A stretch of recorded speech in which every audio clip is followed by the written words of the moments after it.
Springboks stars honest R360 admission as unions unite against breakaway competition. Springboks scrum half Kobus Rianic insists the chance to play Test rugby is enough to ignore the lure of R360, as unions ramp up their fightback against the breakaway league. The Mike Tyndall-led Rebel competition is set to launch in October 2026, offering players large contracts while also seeing a compressed playing season. At the time of writing, the league is set to begin with 8 men's teams and 4 women's teams, playing a 4-month season. Reports have also emerged that players like Henry Slade, Antoine Dupont, Ellie Kildun, and Jack Morgan are on the shopping list ahead of the maiden season.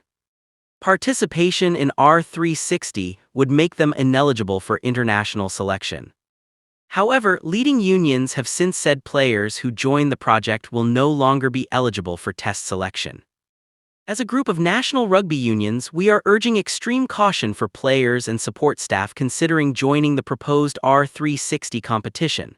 A joint statement from the national unions of New Zealand, Australia, South Africa, Ireland, England, Scotland, France, and Italy read: "The R360 model, as outlined publicly, rather appears designed to generate profits and return them to a very small elite, potentially hollowing out the investment that national unions and existing leagues make in community rugby, player development, and participation pathways.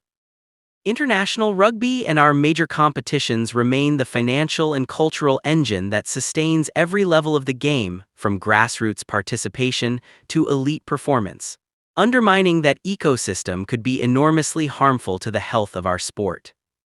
These are all issues that would have been much better discussed collaboratively, but those behind the proposed competition have not engaged with or met all unions to explain and better understand their business and operating model.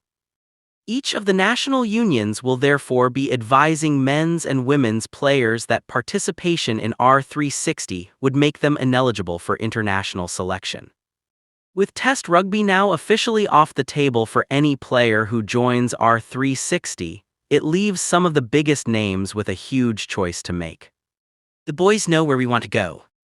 Test rugby has long been seen as the pinnacle of the sport, particularly for the 4-time world champion Springboks, and even with the sums of money reportedly being offered to players, Rianic feels that boyhood desire to represent your country is bigger than any offer R360 can throw at players.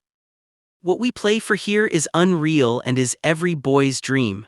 I don't know what their plans are, I don't know how they're going to do it, it doesn't look like they are. The boys know where we want to go, every one of us.